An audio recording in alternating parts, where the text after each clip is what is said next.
Hello friends, welcome back to my YouTube channel. જય શ્રી કૃષ્ણ. આજે આપણે બનાવીશું પનીરના પરાઠા.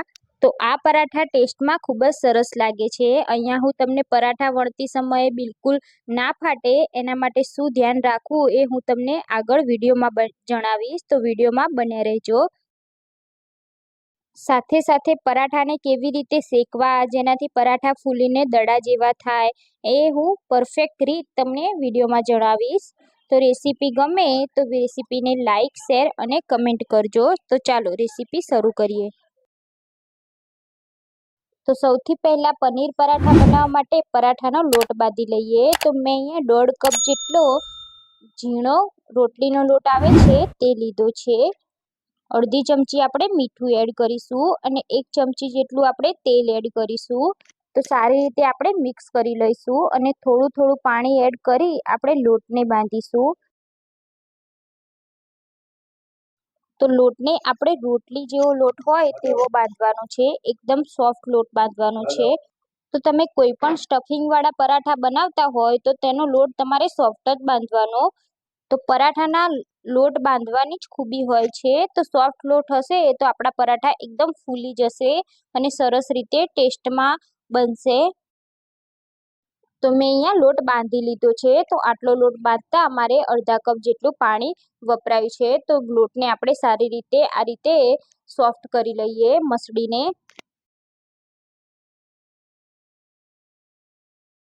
તો ઉપરથી આપણે 1 ચમચી જેટલું તેલ એડ કરી લઈશું અને લોટને સારી રીતે મિક્સ કરી આપણે લોટને ઢાંકી અને આપણે આને 10 થી 15 મિનિટ રેસ્ટ આપીશું.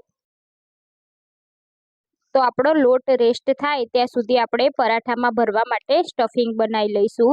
તો એના માટે મેં અહીંયા એક પેન લીધી છે, તેમાં 1 ચમચી જેટલું આપણે તેલ એડ કરીશું.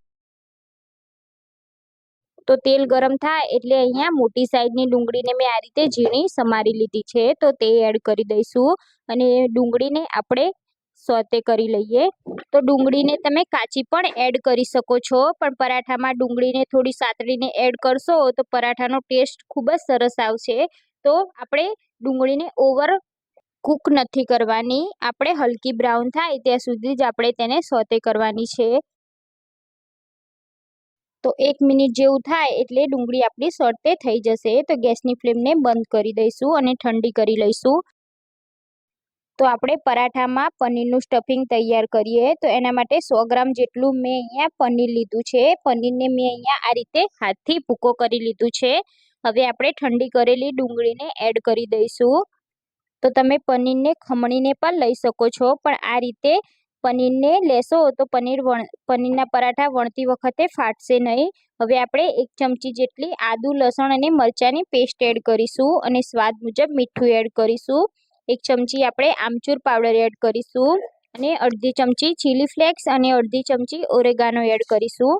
1 પિંચ જેટલી હળદર એડ કરીશું અને અડધી ચમચીથી પણ ઓછો આપણે લાલ મરચું પાવડર એડ કરીશું અને અડધી ચમચી આપણે ગરમ મસાલો એડ કરીશું. થોડા લીલા ધાણા એડ કરી દઈશું અને આપણે મિક્સ કરી લઈશું. તો આ સ્ટફિંગને આપણે હાથથી જ મસળી લઈશું.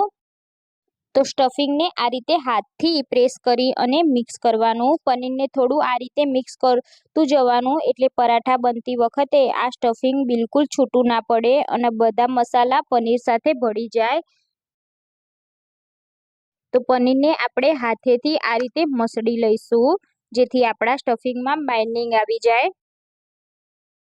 તો અહીંયા તમે જોઈ શકો છો મેં અહીંયા ખૂબ સારી રીતે મસાલા મિક્સ કરી લીધા છે. તો તમારે આમાં વધારે બાઇન્ડિંગ જોતું હોય તો આમાં બાફેલા બટાકા પણ તમે એડ કરી શકો છો. તો સાથે સાથે આપણે લસણની ચટણી પણ બનાવી લઈશું. તો એના માટે મેં અહીંયા 15 થી 20 કળી લસણની લીધી છે. એને ખાયણીમાં એડ કરી દઈશું અને 1 થી 2 ચમચી આપણે લાલ મરચું પાવડર એડ કરીશું અને થોડુંક એવું મીઠું એડ કરીશું અને આપણે આને વાટી લઈશું. તો આ રીતે આપણે એકદમ સ્મૂથ પેસ્ટ બનાવી લઈશું. તો આપણે લસણની ચટણીનો વઘાર કરીશું. તો એના માટે મેં અહીંયા એક પેનમાં 4 મોટી ચમચી જેટલું તેલ એડ કર્યું છે. તો 1 ચમચી આપણે જીરું એડ કરીશું અને લસણની ચટણી જીરુંમાં વઘારીશું તો ચટણી ખાવામાં ખૂબ જ સરસ લાગે છે. તો તો તરત જ આપણે વાટેલી પેસ્ટ એડ કરી દઈશું અને આ રીતે આપણે તેલ સાથે તેને મિક્સ કરી લઈશું. તો આ ચટણીને આપણે 2 મિનિટ જેવું આ રીતે શેકવાની છે. તો આમાં આપણે 2 ચમચી જેટલું પાણી એડ કરી દઈશું. તો આપણે જે પાણી એડ કર્યું છે તે પાણી જ્યાં સુધી બળે નહીં ત્યાં સુધી આપણે ચટણીને શેકવાની છે.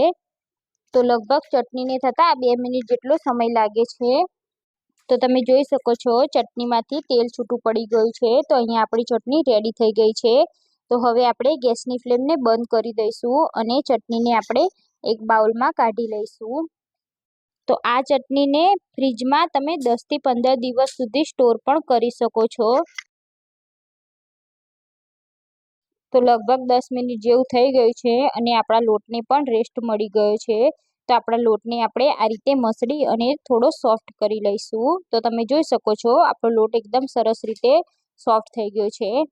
તો આમાંથી આપણે મોટી સાઈઝના લુવા કરી લઈએ. તો આપણે લુવા પર આ રીતે કોરો લોટ લગાવી લઈશું. તો લુવાને આ રીતે હાથની મદદથી વાડકી જેવો શેપ આપીશું. તો ઉપરની સાઈડે આપણે આ રીતે પતલી રાખીશું અને સેન્ટરથી થોડું જાડું રાખવાનું છે. તો આપણે આ રીતે મોટી વાડકી જેવું તૈયાર કરી લઈએ. તો તમે જોઈ શકો છો આપણે આ રીતે વાડકીના શેપમાં લુવો તૈયાર કરી લીધો છે. તો હવે આપણે તેમાં સ્ટફિંગ ભરીશું. તો આપણે 2 ચમચી જેટલું સ્ટફિંગ ભરીશું. અહીંયા તમારે સ્ટફિંગનું ક્વોન્ટિટી વધારવી હોય તો તમે વધારી શકો છો. તો હવે આપણે આ પરાઠાને ફોલ્ડ કરીશું. તો આ રીતે આપણે અંગૂઠાથી પકડી અને બીજા હાથની મદદથી આપણે હળવા હાથે આ રીતે લોટને ફોલ્ડ કરીશું. તો મસાલાને આ રીતે અંદરની સાઈડ દબાવતા જઈશું અને લોટને આ રીતે ધીરે ધીરે હલકા હાથે આપણે ફોલ્ડ કરતા જઈશું. તો આ રીતે આપણે ઉપરની સાઈડ આ રીતે આપણે ફોલ્ડ કરી લઈશું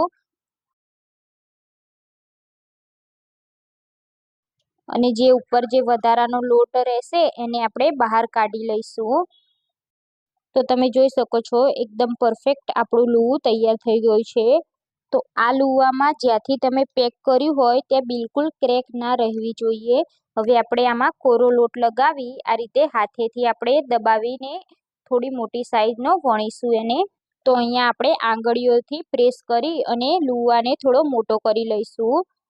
તો મારી આપેલી બધી ટિપ્સને તમે ફોલો કરો છતાં તમારા પરોઠા વણતી સમયે ફાટી જતા હોય તો તમે અટાવણમાં મેંદો કે પછી ચોખાનો લોટ લઈ લેવાનો. તો આ રીતે આપણે હાથેથી પ્રેસ કરી અને બંને સાઈડ ફેરવતા જઈશું અને આપણે પરાઠાને મોટો કરી લઈશું.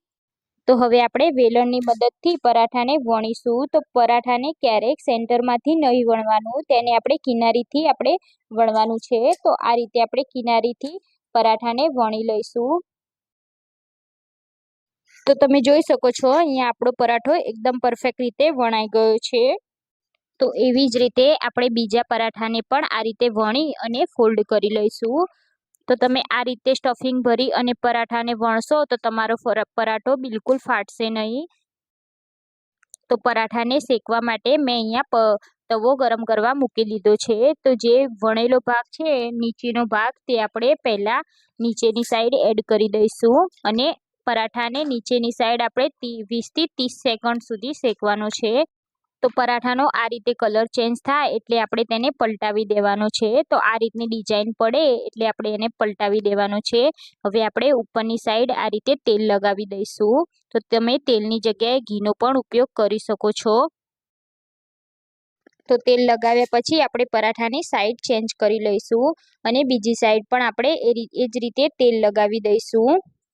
તો આ પરાઠા ખાવામાં ખૂબ જ હેલ્ધી છે એટલે તમે તેલની જગ્યાએ ઘીનો પણ ઉપયોગ કરી શકો છો.